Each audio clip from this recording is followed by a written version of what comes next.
Hola a todos, bienvenidos a este espacio de aceite y vino para el alma herida. Estamos conversando un tema que tiene que ver con la iglesia, con la comunidad, con lo más sensible que tenemos en nuestras vidas, en donde compartimos con todo tipo de personas que han llegado a convertirse en nuestros hermanos, familia. Y la pregunta es, ¿qué iglesia quería Jesús? ¿Es la iglesia la comunidad con la cual nosotros pasamos nuestros días, lo que quería Jesús? ¿Cómo ha cambiado? Tenemos rasgos todavía de la iglesia que Jesús quería, la iglesia que se inició en el primer siglo, los siguientes siglos. Bueno, para eso tenemos que volver a las raíces siempre y ver los principios en los cuales Jesús habla acerca del ideal, lo mejor que era la iglesia o lo que se esperaba de la iglesia. Hay un texto que quiero hoy mencionar, que es Marcos 10, 35 al 41, porque este texto va a ayudarnos a dirigir un poco en el tema de los problemas en la iglesia. Nuestras comunidades se dividen y es muy triste las motivaciones. Muchas de ellas no son doctrinales. Hay motivaciones más bien sentimentales, hay motivaciones que nacen de las discusiones, de los pareceres, de los caracteres encontrados en medio de sus líderes, y por eso muchas comunidades se dividen y toman excusa que es la doctrina, cuando realmente en el fondo hay algo más que no queremos atender porque es vergonzoso. El texto es el siguiente. Dos hijos. Maestro, queremos nos concedas lo que te pidamos. Él les dijo, ¿qué queréis que os conceda? Ellos le respondieron, concédenos que nos sentemos en tu gloria, el uno a tu derecha y el otro a tu izquierda. Jesús les dijo, no sabéis lo que pedís. Podéis beber el cáliz que yo voy a beber o ser bautizado con el bautismo con que yo voy a ser bautizado. Santiago y Juan estaban preocupados por un poder demasiado real en el inminente reino de Dios. Y ellos quieren asegurarse ese poder antes que los otros se lo rebaten. Los discípulos que están allí fuera de estos dos entienden también con exactitud lo que está pasando y se indignan por el comportamiento de estos dos hijos de Zebedeo. Inmediatamente después de esta escena viene un texto precioso. Sabéis que los que son tenidos como jefes de las naciones las gobiernan como señores absolutos y los grandes las oprimen con su poder. Pero no ha de ser así entre vosotros, sino que el que quiera llegar a ser grande entre vosotros será vuestro servidor, y el que quiera ser el primero entre vosotros será esclavo de todos. Tampoco el Hijo del Hombre ha venido a ser servido, sino a servir y a dar su vida en rescate por muchos. Capítulo 10, 42, 45. Es cierto que en la iglesia tiene que darse autoridad y poder, pero esa autoridad no debe ser dominación, tal como llega a ser en la sociedad habitual, la sociedad que está fuera de la iglesia, en donde se manejan unos juegos de poder y ambición que no deben calar en la iglesia de ninguna manera. No era el ideal. Jesús dijo, el reino no es de este mundo. Y eso hace un contraste grande de por sí ya. La dominación suele perseguir intereses que nada tienen que ver con el servicio. Al contrario, debemos entender que la autoridad en el pueblo de Dios, en la comunidad de Dios, tiene que girar alrededor de servirnos unos a otros.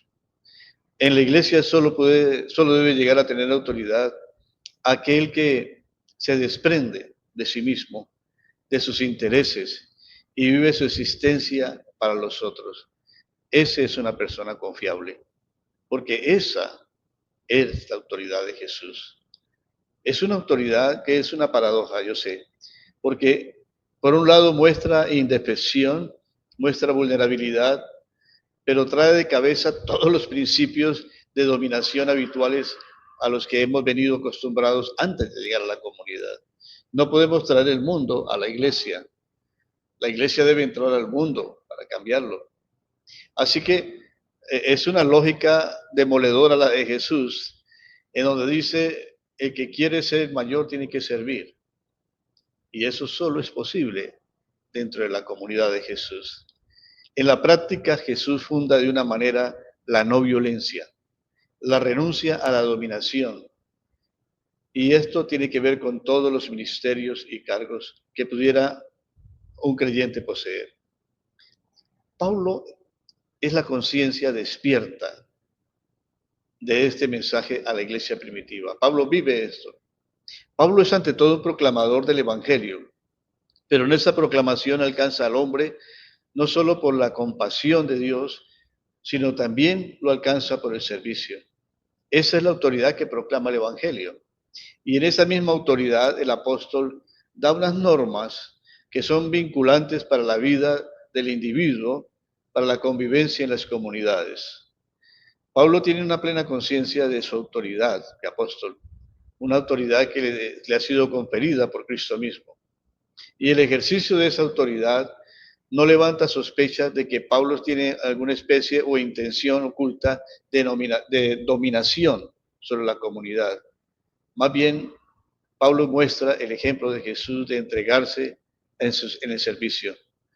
Pablo prefiere, por ejemplo, venir a los corintios con amor y espíritu de mansedumbre. Les dice 1 Corintios 4:21, yo quiero estar con ustedes con un espíritu manso, no quiero ir con un palo. Él podría haber hecho, por ejemplo, valer en Tesalónica el peso de su autoridad como apóstol de Cristo. Sin embargo, se muestra amable con ellos. Es más, da una expresión interesante en 1 Tesalonicenses 2:7, como una madre que cuida con cariño de sus hijos. Aunque tiene en Cristo bastante libertad, hemos leído ya este pasaje 2 veces, solo lo quiero mencionar, aunque tiene bastante libertad para mandar, le dice a Filemón que prefiere rogarle en nombre del amor que acepte a Onésimo. Y a pesar de las graves confrontaciones que tiene con los corintios, escribe a la comunidad, no es que pretenda dominarlos en su fe, sino lo que quiere es que contribuir a vuestro gozo, según de Corintios 1:24. También los fracasos y derrotas de Pablo forman parte de ese ejercer servicio y a la vez ejercer una autoridad en una comunidad.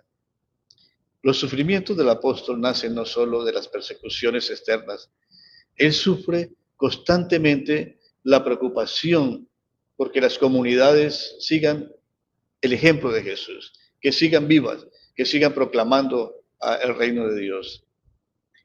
Y sabemos que Pablo no tuvo mucha fortuna, por decirlo, en algunas iglesias. En Corintio no era tan querido. Cuando él trata de poner una autoridad allí por un problema moral que existía. Pablo sabe que una autoridad debe renunciar a la dominación y se va a encontrar de una manera muy bella que Pablo está rozando con el carácter de Jesús mostrado en la cruz. El ministerio de Pablo se realiza en una especie de debilidad, contrastando con aquellos judaizantes que traían cartas que se imponían sobre los demás, alegando tener poder. Donde quiera que vamos, dice Pablo, nuestros sufrimientos reflejan la muerte de Jesús para que su vida también se vea en nuestro cuerpo. Estamos vivos, pero por la causa de Jesús estamos siempre en peligro de muerte, para que su vida también se pueda ver en nuestro cuerpo mortal. De este modo nosotros nos enfrentamos a la muerte para que ustedes tengan vida espiritual. Según de Corintios 4:10-12. Es precisamente esa debilidad e impotencia que existe en Pablo lo que constituye luego su poder y su fortaleza. Él puede decir, cuando estoy débil, entonces es cuando soy fuerte. ¿Y en qué medida? También en el servicio. Porque el servicio puede transformarse de una manera notoria en autoridad. Solo en esa impotencia de su ministerio es que Pablo se desprende de todo aquello que él consideraba un tesoro y luego lo va a tener por basura. dice Pablo luego, no nos predicamos a nosotros mismos. Eso es muy interesante. A veces centramos nuestra predicación en nosotros, en nuestras propias experiencias, como si ellas fueran consideradas parte de una autoridad doctrinal. Pablo dice, no, yo no me predico a mí mismo, sino a Cristo como Señor, y a nosotros nos predicamos como siervos vuestros por Jesús. 2 Corintios 4:5. Una de las necedades más trágicas de la iglesia ha sido la de pretender una y otra vez asegurar su autoridad mediante la dominación. En realidad, tratar de destrozar la autoridad de Cristo y dañar gravemente el Evangelio puede ser causado cuando una iglesia quiere imponerse por las armas, por las amenazas, en fin, por tantos artilugios mundanos como si las armas fueran carnales. La verdadera autoridad resplandece únicamente en la impotencia que deriva en la renuncia a la dominación. Esa es la autoridad del crucificado. Pablo supo esto como nadie. Por eso relacionó constantemente la paradoja de su autoridad apostólica con la paradoja de Cristo crucificado y resucitado. Hay algo interesante aquí que ocurre en Corintios también que debe tratarse y que nos va a dar luces sobre este tema de los problemas en las comunidades. En la comunidad de Corintios, los miembros llegaron a tener pleitos, peleas judicialmente entre hermanos. Y llevaron esas peleas, esos pleitos, a los tribunales civiles. Pablo se irritó sobremanera por estos comportamientos. Dice, para vergüenza vuestra les digo, ¿no hay entre vosotros algún sabio que pueda juzgar entre los hermanos?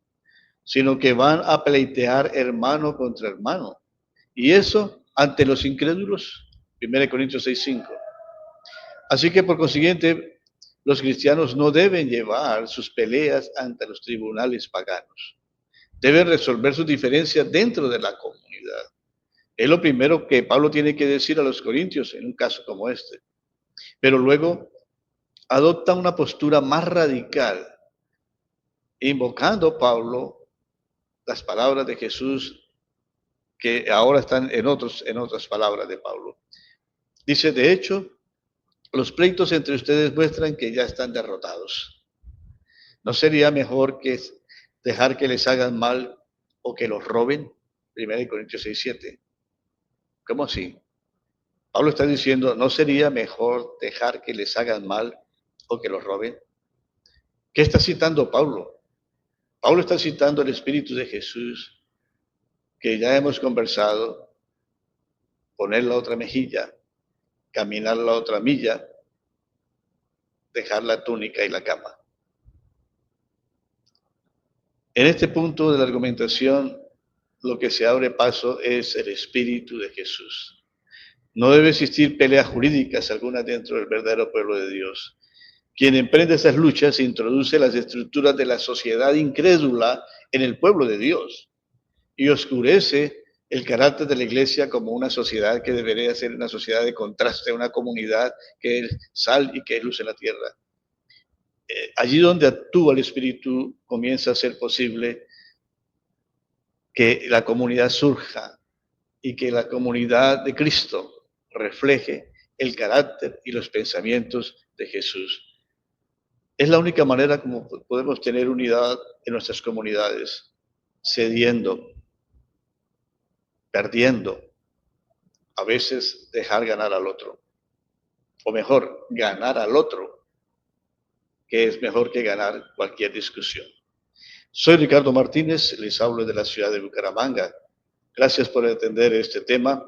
Y bueno, hay más para hablar sobre qué iglesia quería Jesús, qué iglesia tenemos nosotros. Mientras pasa el día, estemos contentos en el Señor.